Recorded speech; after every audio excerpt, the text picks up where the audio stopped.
Olá pessoal, tudo bem? Vamos então dar prosseguimento ao nosso curso básico de História de Mato Grosso, voltado para concursos públicos. Especificamente estamos nos preparando para o concurso do Detran Mato Grosso 2015. E nesta nossa aula, aula 4, iremos tratar do período republicano, do período da ditadura militar à nova república em Mato Grosso. Vamos então seguir o cronograma do edital, os temas abordados no edital. Começando sobre o processo de divisão do estado de Mato Grosso. O primeiro ponto que você deve saber é que este processo é longo. É um processo que percorreu praticamente todo o século XX.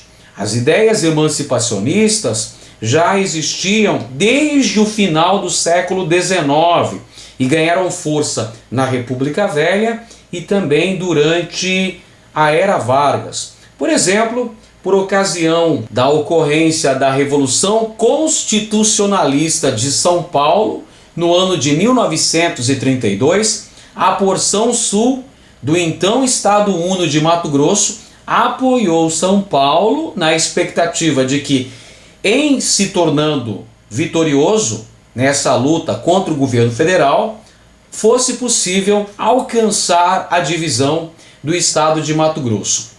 Durante o Estado Novo, essas instituições que defendiam a divisão do estado de Mato Grosso foram proibidas. Mas, com o advento da redemocratização, essas ideias voltaram.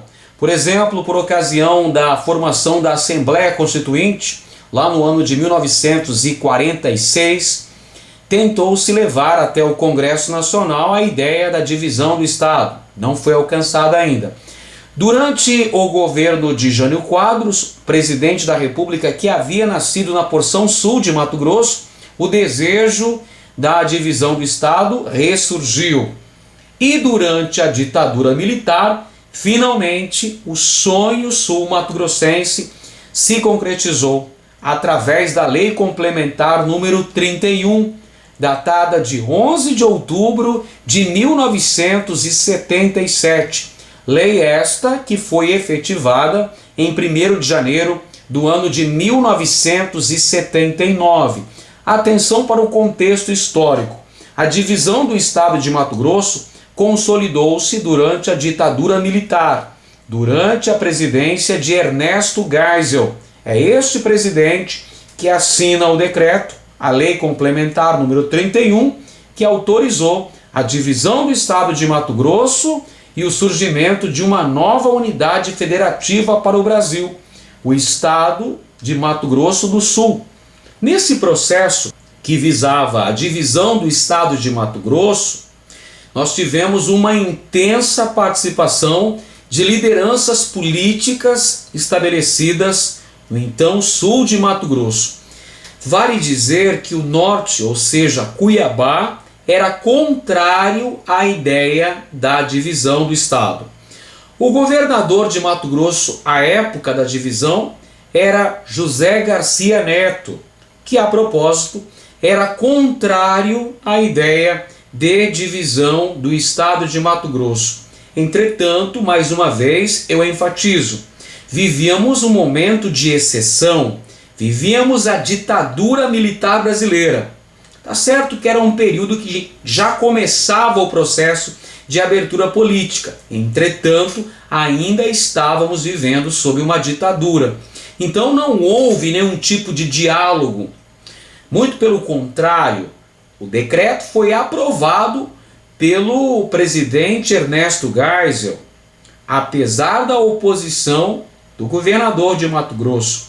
Porque dentro da ótica geopolítica militar, a divisão do Estado seria bom para ambos os lados, pois se garantiria a soberania nacional.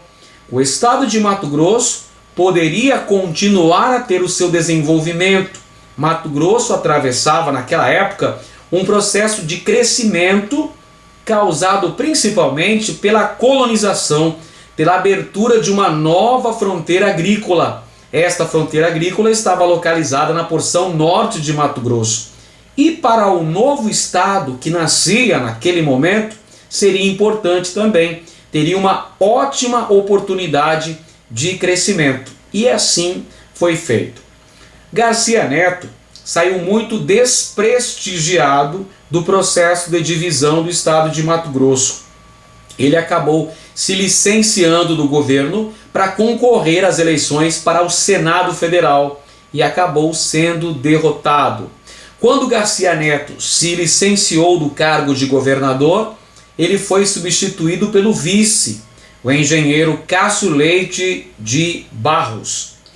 E o primeiro governador de Mato Grosso, após a divisão do estado, foi Frederico Campos. Frederico Campos, eleito de forma indireta pela Assembleia Legislativa. No ato da divisão do estado, isso lá através da Lei Complementar número 31, de 11 de outubro de 1977, Mato Grosso ficou com 38 municípios, ao passo que Mato Grosso do Sul passou a contar com 55 municípios. O primeiro governador de Mato Grosso eleito pelo voto direto após a divisão do estado foi o engenheiro Júlio José de Campos, que venceu as eleições de 1982, derrotando o candidato do PMDB, Raimundo Pombo. E os governadores que administraram Mato Grosso imediatamente após a divisão do estado tinham sobre suas costas o pesado fardo de promover o desenvolvimento da colonização do norte mato-grossense, na medida em que, entre o final dos anos 70 e o início dos anos 80, intensificaram as migrações sulistas em direção a Mato Grosso.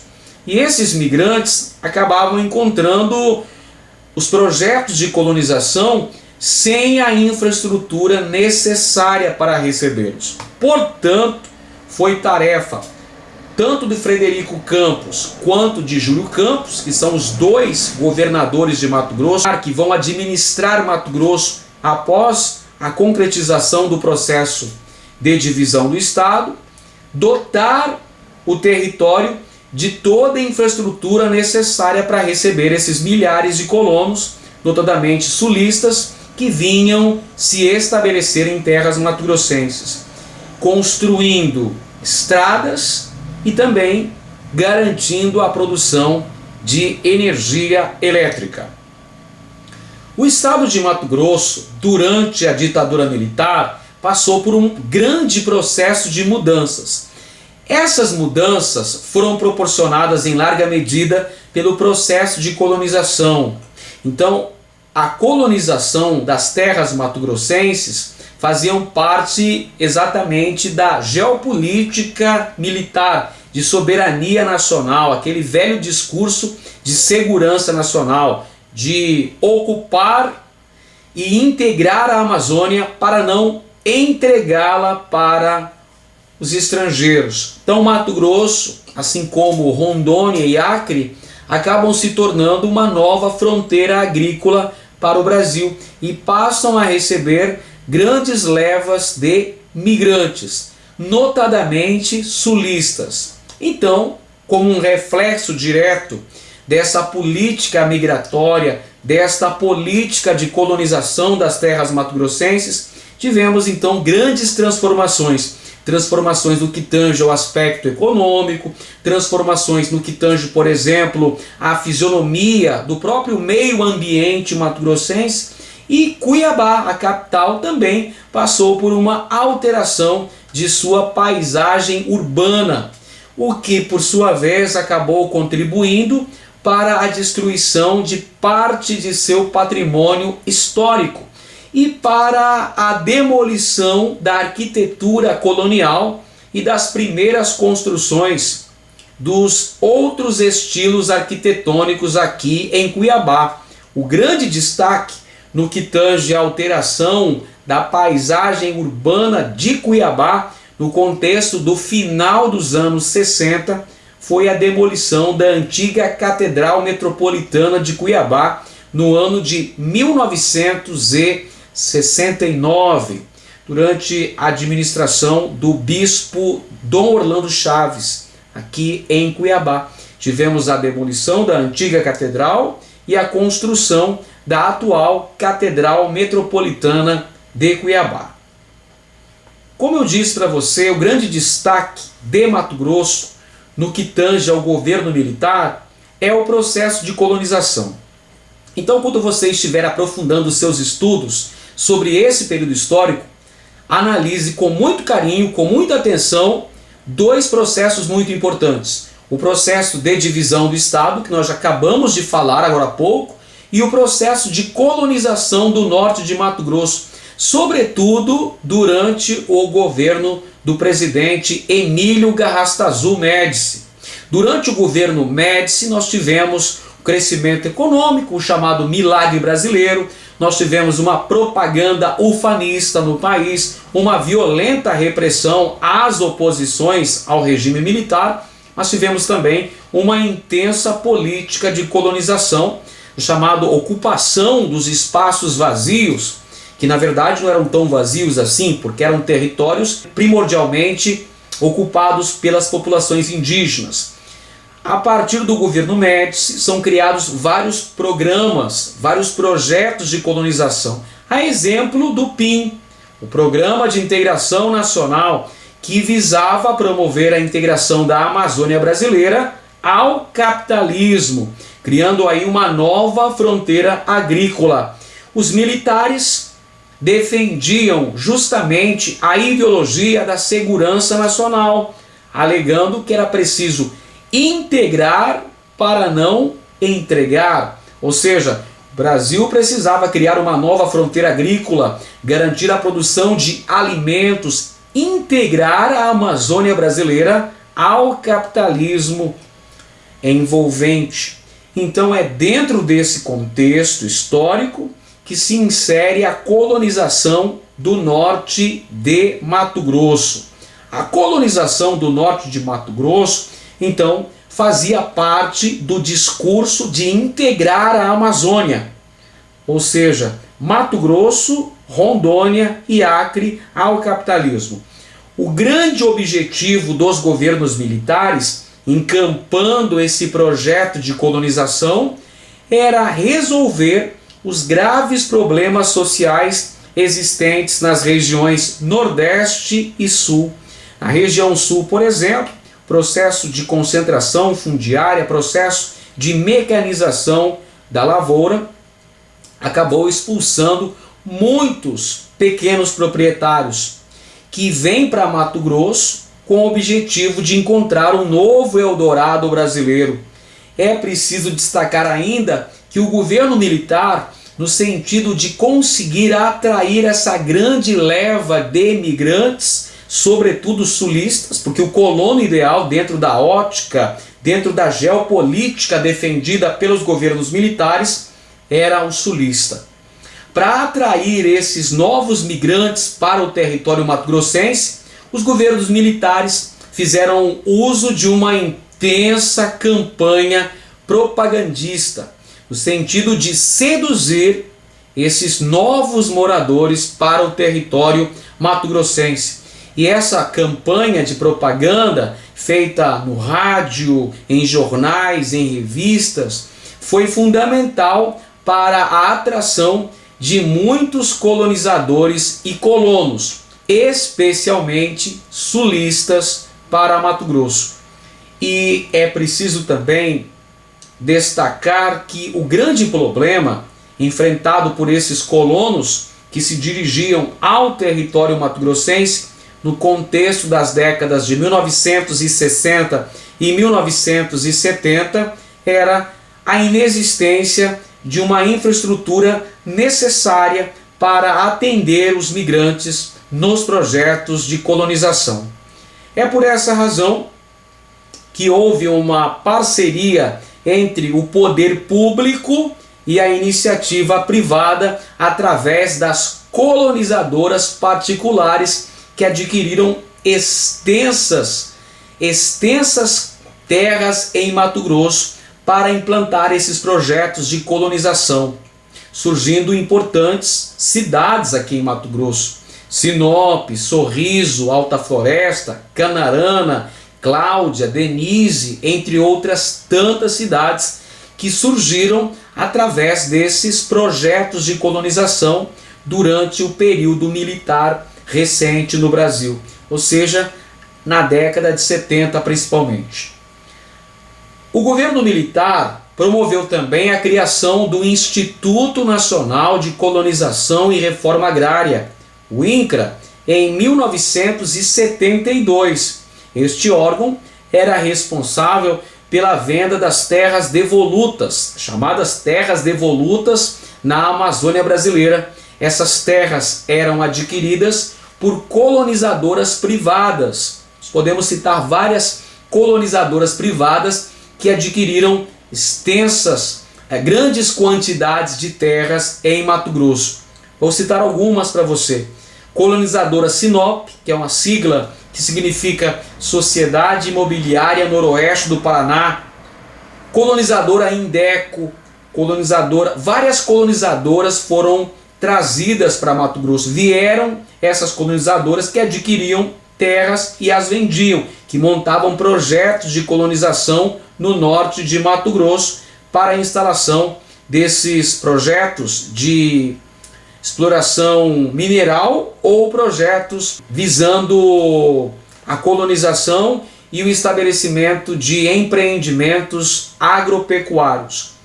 O governo militar também, nesse processo de colonização da Amazônia brasileira, promoveu a criação de dois importantes órgãos que visavam justamente criar a estrutura necessária para o bom desenvolvimento desses projetos de colonização.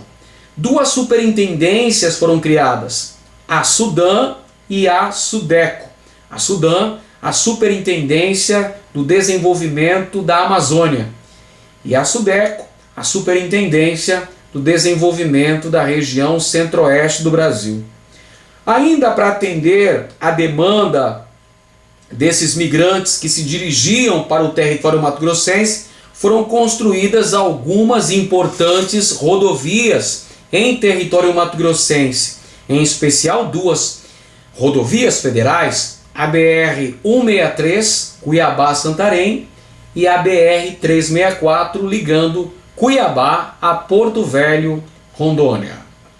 Aqui em Mato Grosso também foram criados alguns órgãos responsáveis por esses projetos de colonização, em especial a CODEMAT, a Companhia do Desenvolvimento de Mato Grosso, que visava promover o estímulo aos projetos de colonização no norte mato-grossense, no território mato-grossense como um todo.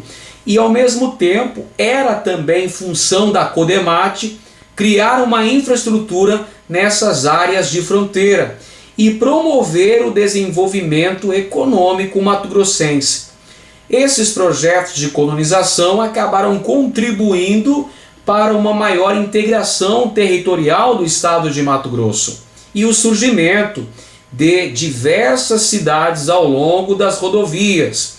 Essas cidades que nós citamos agora há pouco: Sorriso, Sinop, Alta Floresta, Colíder, Canarana, Tapurá, entre outras tantas, foram projetos de colonização, via de regra, levados a cabo por colonizadoras particulares oriundas do sul do Brasil, que edificaram uma série de cidades planejadas nessa região norte de Mato Grosso e atraíram novos moradores através da mídia. Como dissemos anteriormente, foi utilizada uma intensa campanha publicitária no sentido de vender Mato Grosso como uma espécie de Eldorado, um local onde haveria prosperidade, onde esses colonos poderiam conseguir acumular riqueza. É dessa maneira, vendendo até essa falsa realidade,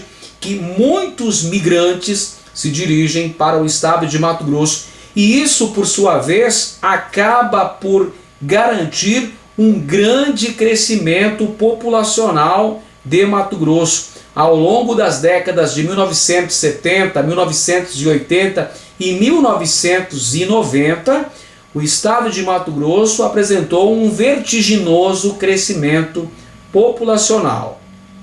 Entre as principais consequências da colonização recente do território mato-grossense, a partir do período militar, nós tivemos o aumento dos conflitos com os povos indígenas, na medida em que esses novos empreendimentos colonizadores ocuparam os antigos territórios que pertenciam a várias nações, a várias etnias indígenas. Além disso, temos como consequência importante desse processo a depredação da natureza e ainda a expulsão dos seringueiros e dos pequenos agricultores, porque uma consequência direta da colonização empreendida no norte de Mato Grosso foi a intensificação do processo de concentração da terra, ou seja, do estabelecimento de latifúndios. Predominaram latifúndios. Tivemos então uma rápida concentração da terra nas mãos de poucos. Isso acabou, por sua vez, levando a uma série de conflitos sociais no campo. Muitas pessoas, inclusive, acabaram se dirigindo para Cuiabá, a capital de Mato Grosso. E esse processo, evidentemente, que não ficou restrito apenas ao norte de Mato Grosso. Cuiabá também passou por grandes transformações, uma grande alteração no espaço urbano de Cuiabá, uma consequência da chegada dos chamados paus rodados, ou seja, dos migrantes que vinham de outras partes do Brasil e se estabeleciam em Mato Grosso. Esses migrantes não ficavam apenas nessas novas cidades que surgiram fruto da colonização particular. Eles também vieram para Cuiabá, e este fato acabou por gerando um choque cultural. O migrante que chegava para Cuiabá trazendo também a sua cultura original e encontrava uma cultura diferenciada aqui na região da chamada Baixada Cuiabana. Então é claro que esse encontro acabava gerando um choque cultural, uma espécie de estranhamento. O migrante, não entendendo muito bem a cultura peculiar da região do Vale do Rio Cuiabá, a chamada Baixada Cuiabana, o mesmo se aplica para a população cuiabana, que também não vai muito entender os migrantes, as levas de migrantes que chegam com seus valores culturais diferenciados. Desse período aí, são inclusive criadas algumas instituições que tinham a função de preservar a cultura original da Baixada Cuiabana. Eu posso citar, por exemplo, o movimento Muxirum Cuiabano, que surge nesse contexto histórico, no sentido de se valorizar a cultura original de Cuiabá e preservar a cultura da Baixada Cuiabana. Bom, ainda analisando o contexto do período republicano em Mato Grosso, eu aconselho você a estudar um pouco sobre as personalidades políticas mato-grossenses, pois algumas questões de concursos passados já cobraram algumas curiosidades sobre alguns chamados vultos célebres de Mato Grosso, algumas grandes personalidades políticas mato-grossenses. A exemplo de Cândido Mariano da Silva Rondon, Dom Aquino, de Eurico Gaspar Dutra, de Dante de Oliveira. Vamos então apresentar algumas características de cada um desses personagens históricos mato-grossenses. Cândido Mariano da Silva Rondon, o Marechal Rondon, é o patrono das comunicações no Brasil. O dia do aniversário de Rondon, 5 de maio, é considerado o Dia das Comunicações no Brasil.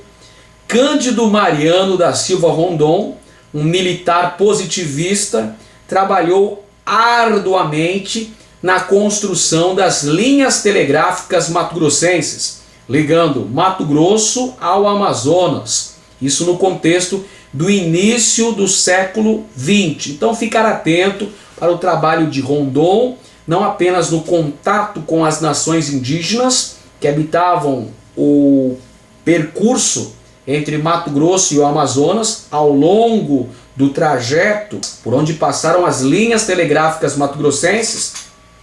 Tanto é que Rondon recebeu uma série de homenagens. Existem cidades que fazem referência ao Marechal Rondon, aqui mesmo em Mato Grosso, a cidade de Rondonópolis é uma homenagem a Marechal Rondon. Temos também Marechal Rondon no Paraná, temos o estado de Rondônia. Portanto, Rondon é considerado um grande brasileiro, uma personalidade política, não apenas mato-grossense, como brasileiro. Fica atento que neste ano nós comemoramos os 150 anos de nascimento do Marechal Rondon.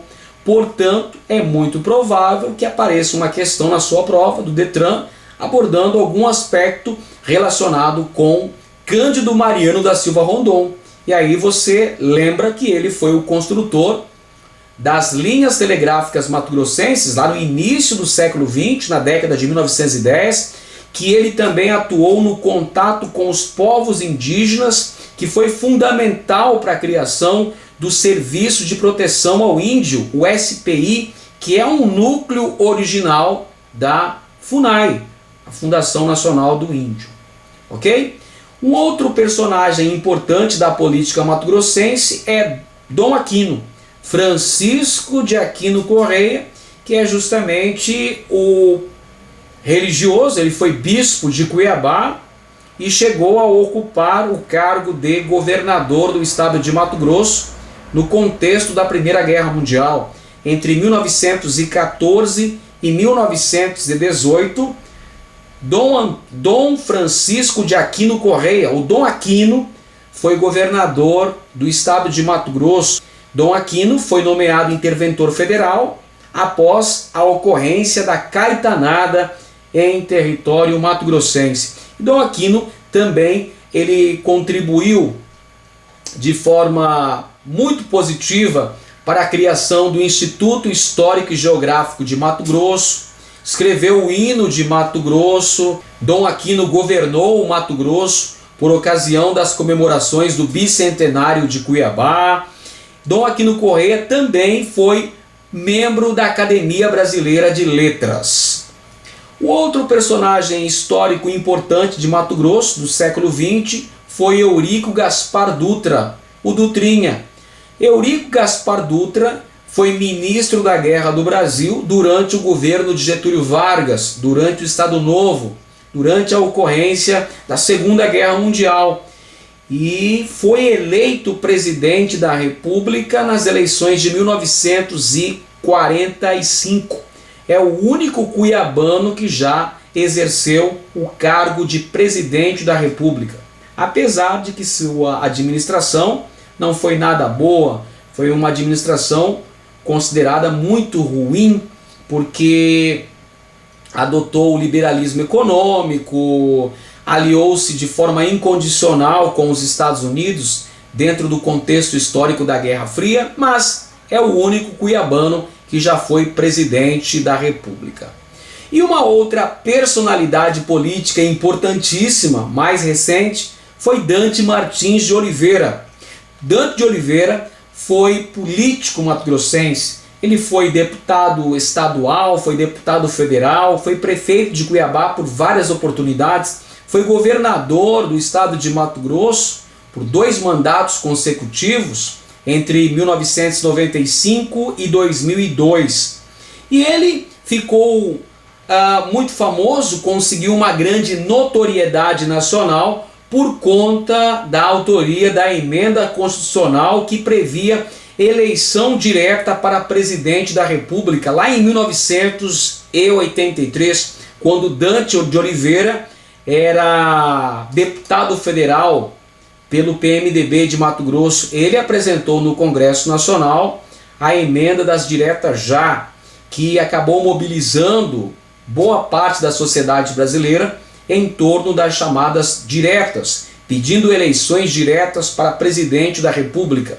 Infelizmente, essa emenda constitucional acabou não sendo aprovada no Congresso. Faltaram 22 votos para a aprovação dessa emenda.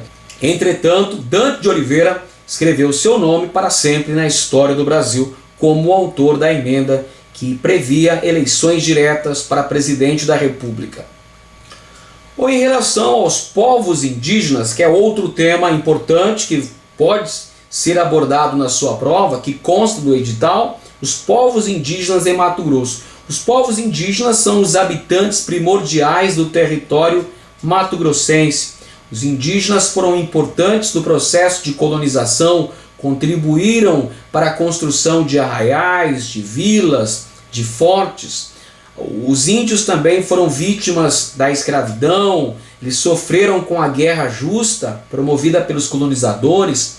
Os indígenas tentaram resistir de várias maneiras, preservar o seu território, preservar a sua cultura. E no século XX, é claro, os indígenas, mais uma vez, foram vítimas do avanço do progresso, da colonização em direção ao norte de Mato Grosso. Acabou contribuindo para a expropriação do território dos indígenas, para a ocorrência de vários conflitos. E atualmente residem em Mato Grosso cerca de 30 mil indígenas, cerca de 38 etnias diferentes.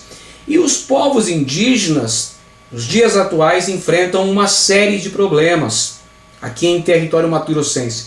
Problemas relacionados, por exemplo, à questão da demarcação das terras indígenas, o problema em relação à preservação da cultura indígena, problemas relacionados com conflitos com madeireiros, com garimpeiros, com fazendeiros que invadem suas terras, enfim, ainda existem muitos problemas a serem solucionados aqui em Mato Grosso no que tange aos povos indígenas habitantes deste território.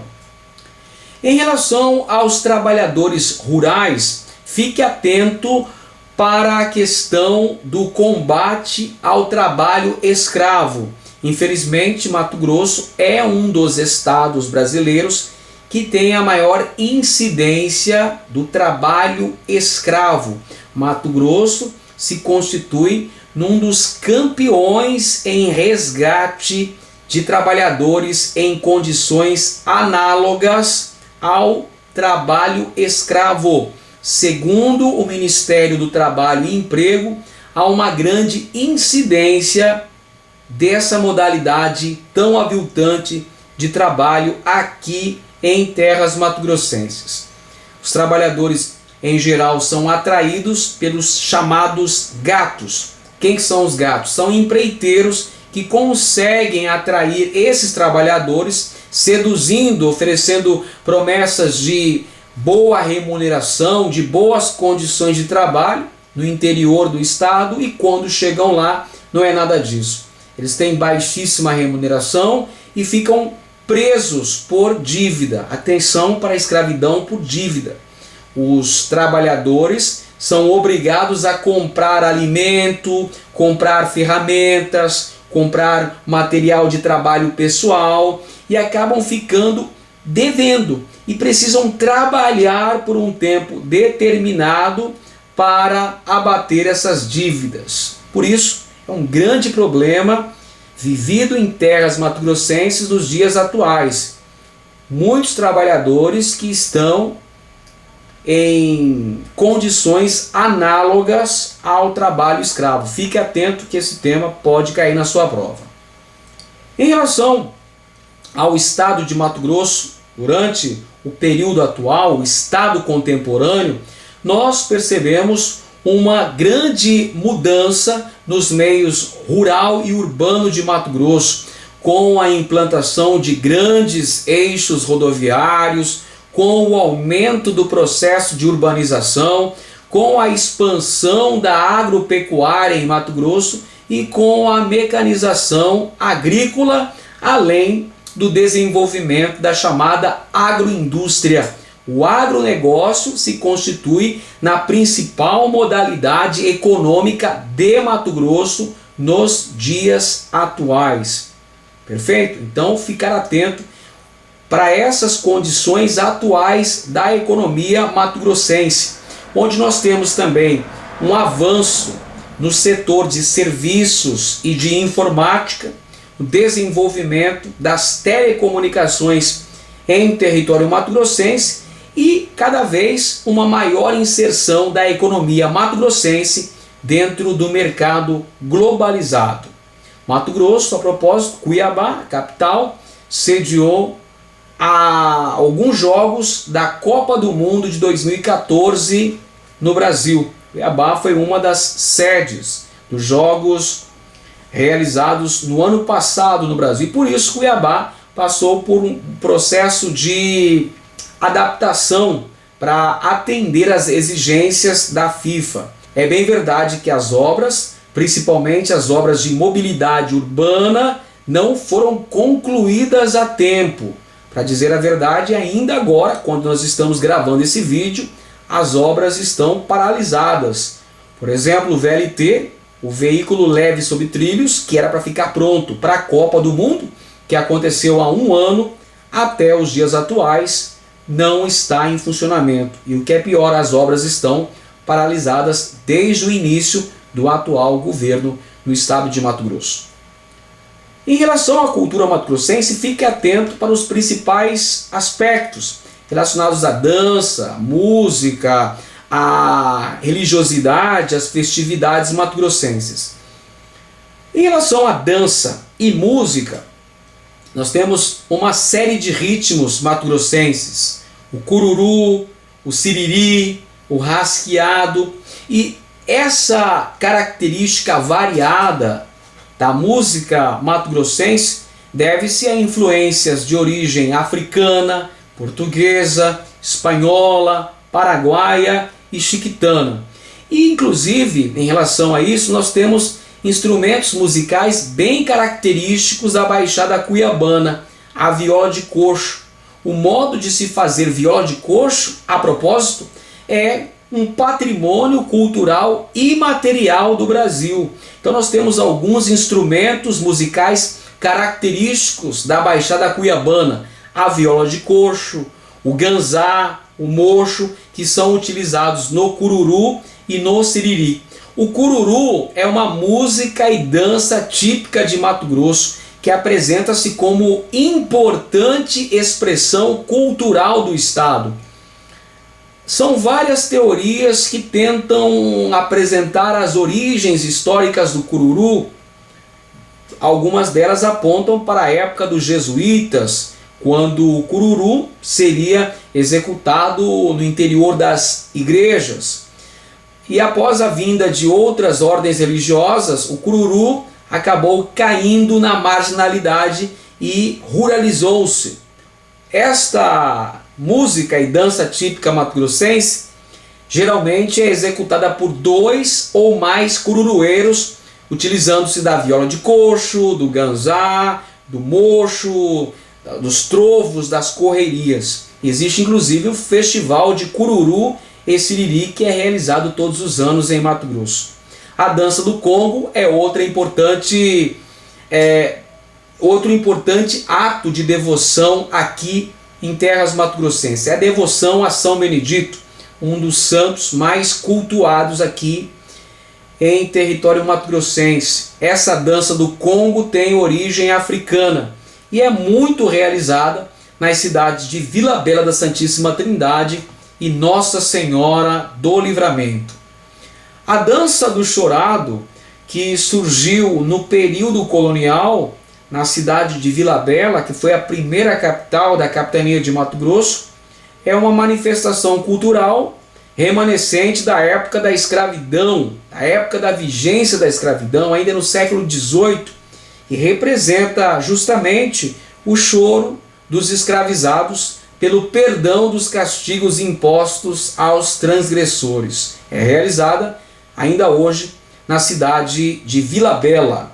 O siriri é uma dança com elementos africanos, portugueses e também espanhóis. Esse nome indígena, siriri, se refere a cupins com asas, justamente o movimento que os dançarinos realizam. Os instrumentos utilizados são a viola de coxo, o ganzá, o mocho, e os versos são cantigas populares, são versos do cotidiano. Temos ainda a dança dos mascarados, que é executada durante a cavalhada lá em Poconé, uma apresentação composta apenas por homens, adultos e crianças. É uma mistura de contradança europeia com danças indígenas e ritmos negros. Temos ainda o rasqueado tão característico da Baixada Cuiabana, que tem origem no siriri e na polca paraguaia. O rasqueado, que é um ritmo que foi muito estudado pela pesquisadora Maria Benedita Deschamps, mais conhecida como Dunga Rodrigues. O rasqueado, então, é o nome desse ritmo que faz uma referência ao rasqueado que as unhas fazem no instrumento de corda. Para tocar rasqueado, utiliza-se a viola de coxo, o mocho, o ganzá, mas ultimamente evoluiu-se e também se utiliza violão, utiliza instrumentos de percussão, a sanfona, as guitarras, o baixo. E Mato Grosso é um estado que apresenta também um rico patrimônio histórico, com igrejas, monumentos, museus. Por exemplo, a Igreja do Bom Despacho em Cuiabá é um patrimônio histórico mato-grossense. A Igreja de Nossa Senhora do Rosário e Capela de São Benedito, também em Cuiabá, outro exemplo do patrimônio histórico mato-grossense. O Palácio da Instrução, também em Cuiabá. A Igreja Senhor dos Passos, também na Cidade Verde de Cuiabá. O Museu Histórico de Mato Grosso, a antiga residência oficial dos governadores, lá na Avenida Getúlio Vargas. Todas essas são exemplos do patrimônio histórico mato-grossense.